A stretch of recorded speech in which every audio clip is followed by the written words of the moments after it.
This guy's named Seth Gruber, and he is a complete nutcase. He's a right-wing Christian nationalist nutcase. Listen to what he has to say here. This whole thing of Christian nationalism, by the way, listen, it's either Christian nationalism or secular globalism. You pick. Okay, well, why are those the only two options, first of all? False dichotomy much. And second, secular globalism. I mean, there's a lot packed into those terms in his mind. Secularism just means not having a heavily charged political environment that's charged with evangelicalism, with extremist Christian nationalist nutcasery. That's what secularism is, really. It's religion staying out of government. And globalism, I know that he's defining that as like, I know he's using the word globalist the way that Alex Jones uses it, because Alex Jones packed in a lot of like meaning to that term, globalist. Globalist, Trotskyite, social elites. The claim from Alex Jones, of course, is that the globalists or the globalists are like part of this big trafficking ring that are taking advantage of kids and controlling governments, and there isn't any true blah, blah, blah, blah, whatever. Well, this guy is piggybacking off of that definition that Alex Jones provided so many years ago. So what he's trying to imply when he says secular globalism is it's either Christian nationalism tantamount to The Handmaid's Tale, where people are, women are banned from reading, banned from voting. Certainly, there is no voting outside of a very small elite group. Christian nationalism, where Muslims are forced to convert to Christianity. And if you think I'm being hyperbolic, I am not. I released a video on this channel just the other day on this subject, on Doug Wilson.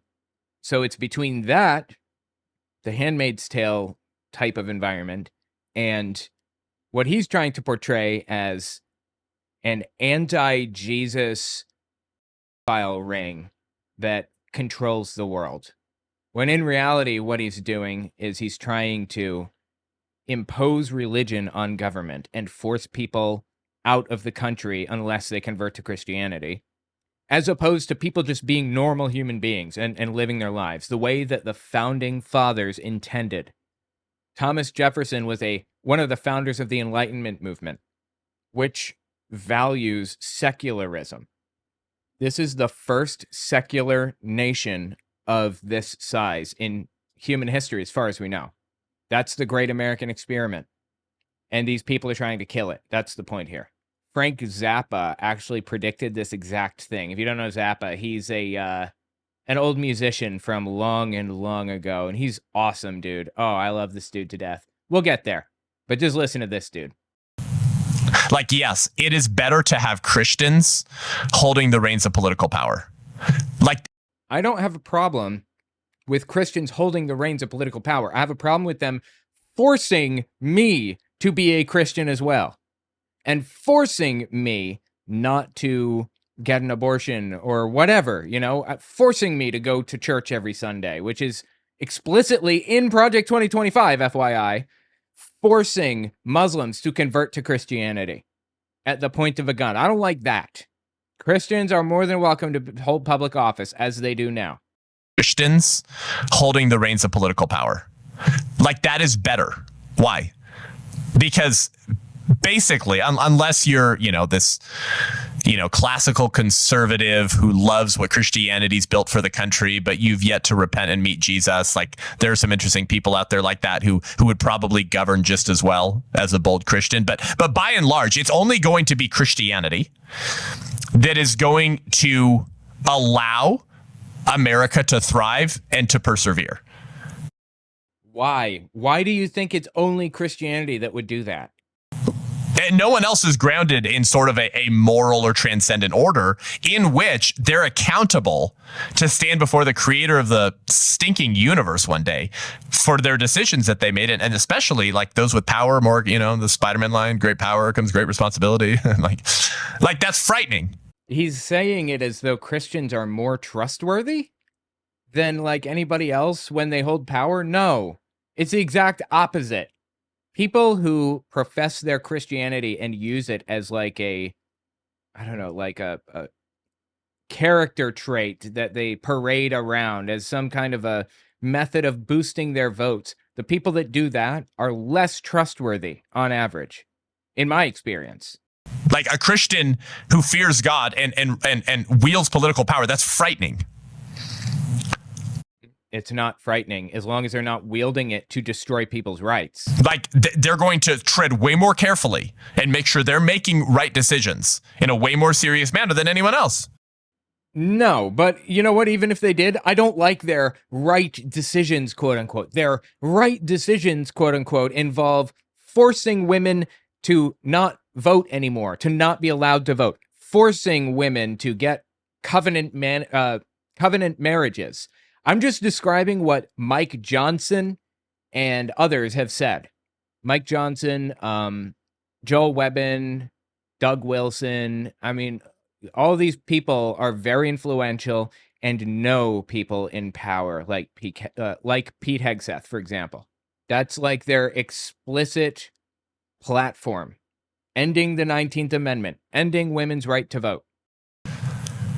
Like the left are petulant, spoiled, infantile children. The left. Yeah, totally. Who like they cannot be trusted with power. And it may be God's judgment on America if the church doesn't wake up that we have those kind of people ruling over us. That's very possible. Oh my God, dude, this guy. Jesus Christ. Anyway, fascinatingly, Frank Zappa saw this coming. He predicted it. 1986. I'm not going to give you a civics lesson here, but I'll tell you one thing. We must not see eye to eye on the idea of a government that must forbid things in order to Really? What is the government's role? You've told me several times what it shouldn't do. How about national defense? Yeah, I consider this national defense, pal. Our families are under attack from people like you with these lyrics. John, you don't... Oh my God. People are under attack. Their family's under attack from lyrics, from words.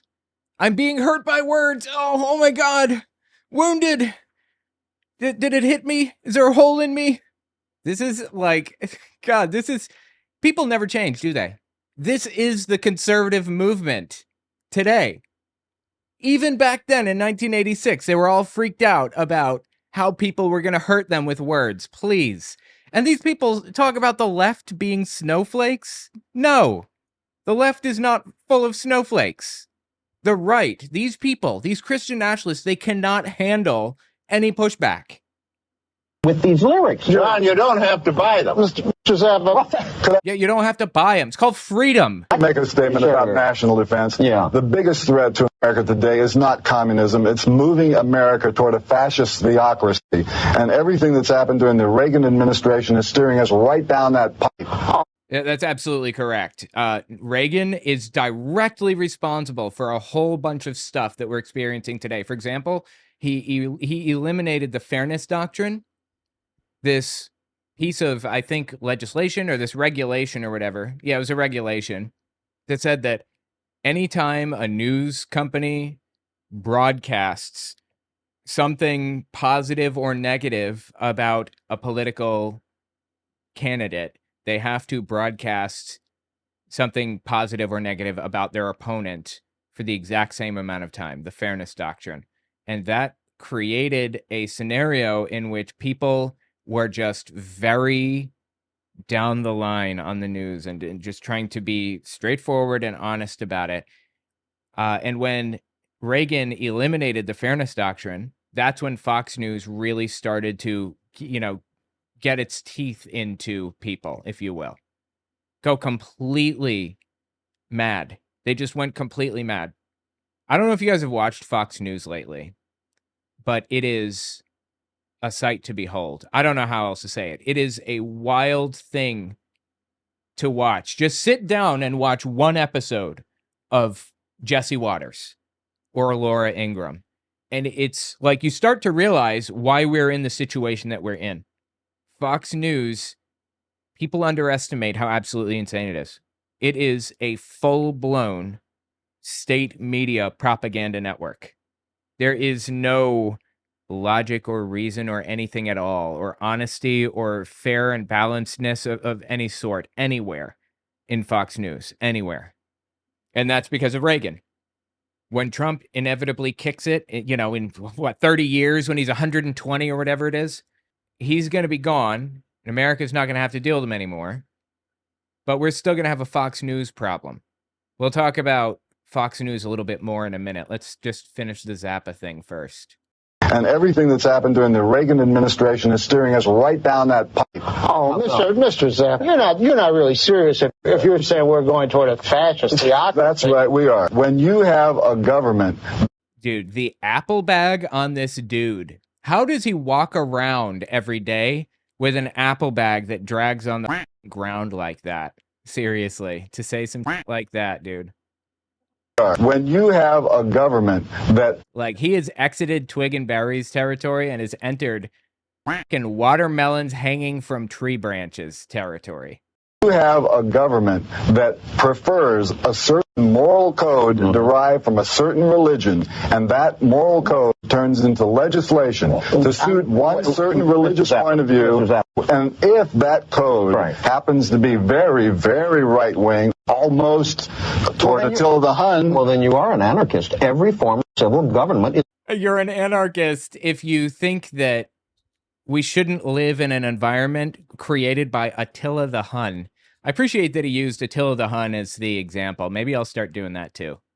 That's pretty good. Attila the Hun. Well, then you are an anarchist. Every form of civil government is based on some kind of morality, Frank. Morality. It is not.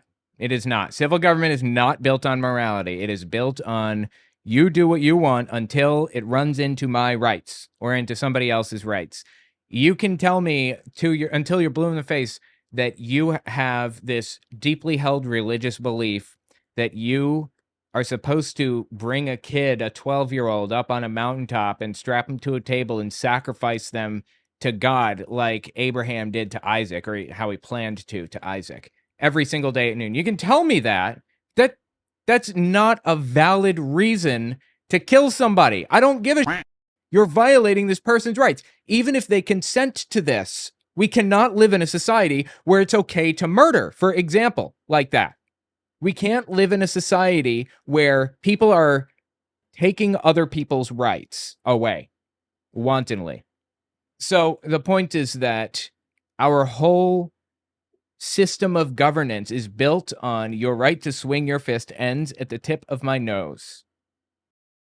Well, then you are an anarchist. Every form of civil government is based on some kind of morality, Frank. Morality in terms of behavior, not in terms of theology. Right. Morality in terms of not killing people.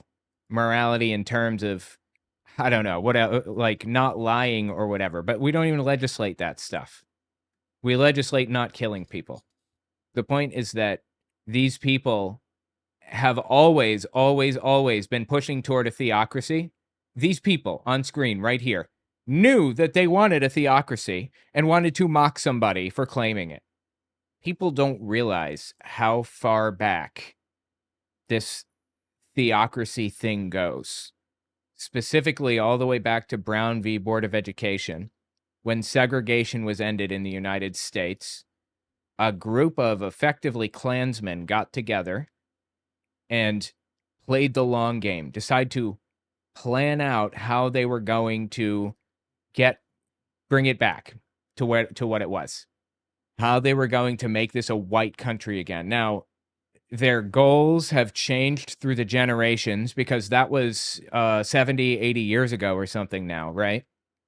So the Klansmen who were involved in that are now dead and gone, but the Heritage Foundation remains.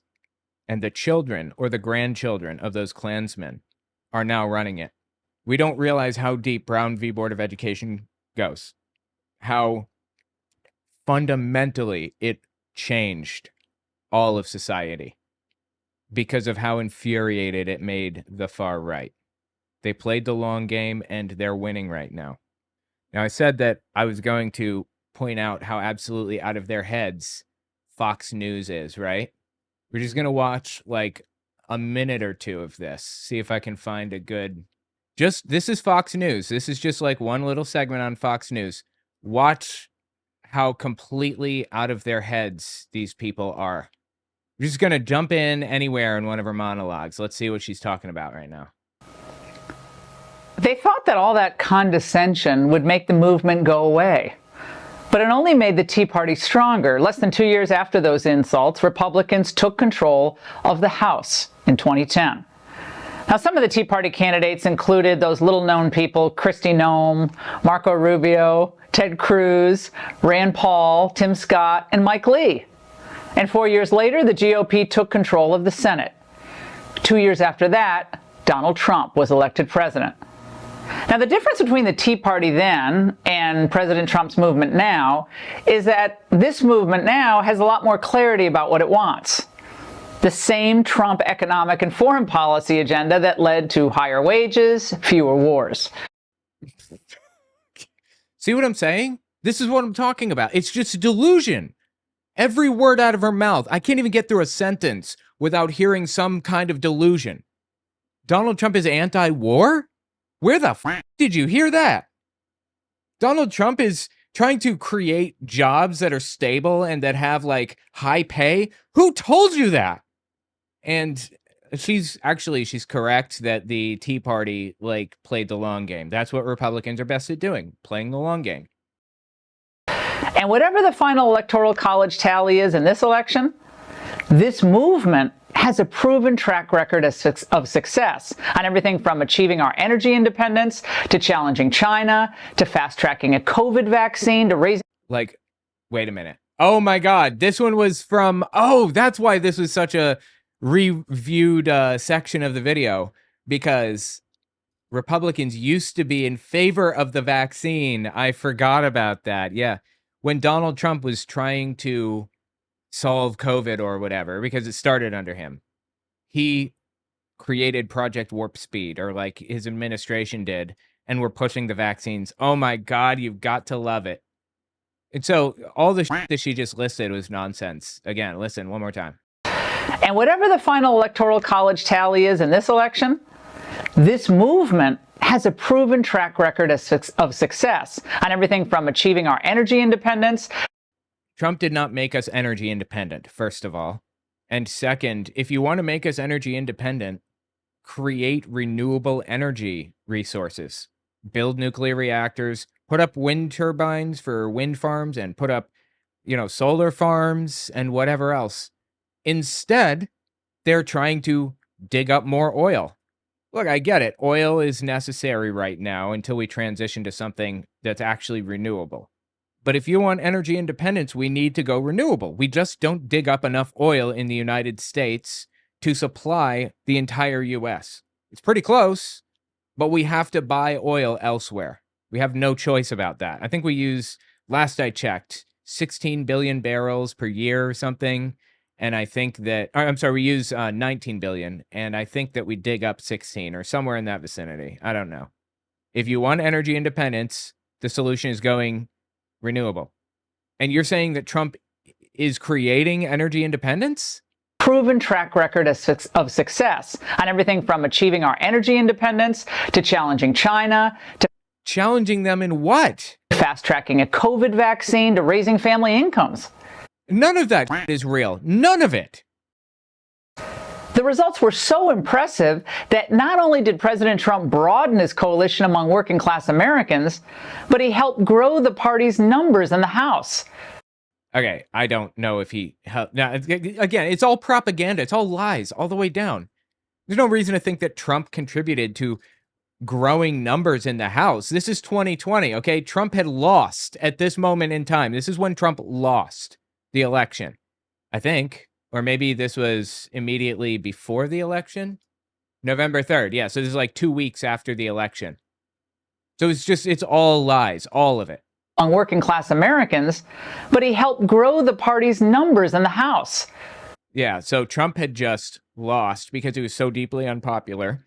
And she thanked Trump for growing Republican numbers in the House. When people split their ticket like that, when they vote Republican Senate and House and Democrat or not at all for president, that should be a message to you. It's just lie after lie after lie. When all those vaunted media experts with all their credentials were predicting the opposite. They claimed Trump was going to shrink the party. Remember that? Especially among minorities. No, I don't actually remember anybody specifically saying that. I mean, I don't think it's an absolutely unreasonable thing to believe, certainly at that time. I just don't remember anyone saying that. Does anybody remember that?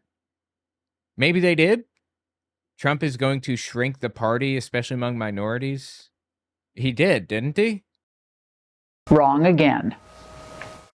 Blacks and Latinos are doing much better under Trump versus... This is just illusion. Yeah, blacks and Latinos doing better under Trump. Really? This is called the man on the street propaganda method, where they have somebody parked on the street corner and they're interviewing every black guy that walks by. And they find the one that supports Donald Trump, maybe one wearing MAGA gear, which is actually extremely uncommon. It's uncommon to see MAGA gear just in New York City, having lived there for 5 years. But finding a black dude with it, you know they're going to grab that dude and try to interview him. And when they put this up, they're making it seem as though he represents all, like, the black viewpoint on politics, or the Latino viewpoint. They can throw out the bad interviews that didn't support their views and play the good ones. The man on the street propaganda. Versus Obama. Yeah. Absolutely. Opportunity zones, which is something that, in my opinion, is the largest economic empowerment program. Oh, they are at a Trump rally, picking out all of the black people and interviewing them. That explains it, actually. For the black community since probably Reconstruction. We've done a lot of things, and I've been seeing a lot of business come to my neighborhood. I've been seeing a lot of black people own homes. But that's all just illusion. None of that is true. Why couldn't the networks find these people to interview? They were there. We found them. Yeah, through man on the street propaganda, of course. Biden administration, that you just saw, all those gains, are going to be flushed down the toilet. His handlers, who are basically all the old Obama staffers, believe in something called the Great Reset of capitalism. I told you. This is all just lies. Lie.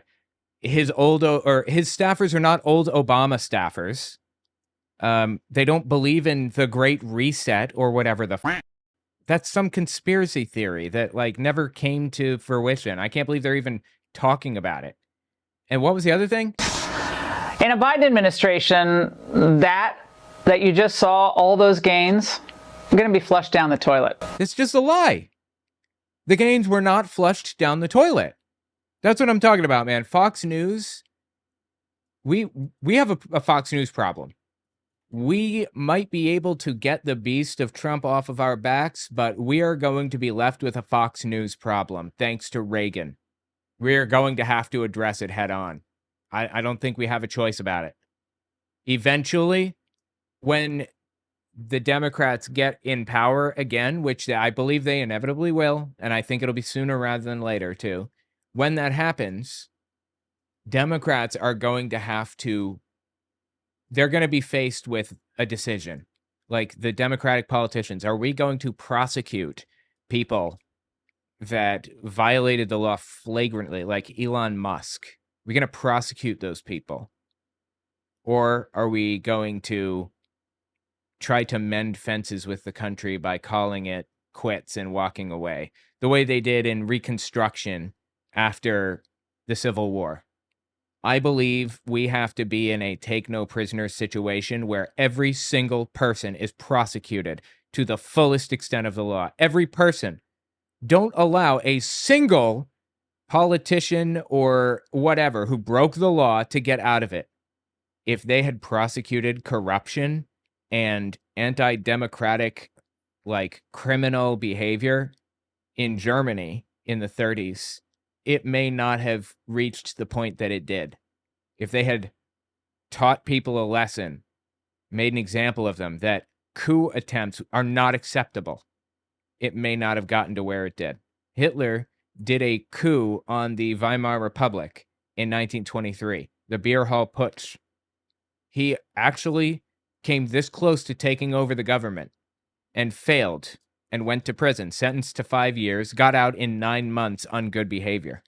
if they had prosecuted him to the fullest extent of the law and given him the penalty due, which maybe he was eligible for the death penalty. I'm not even sure if that existed at the time in that place.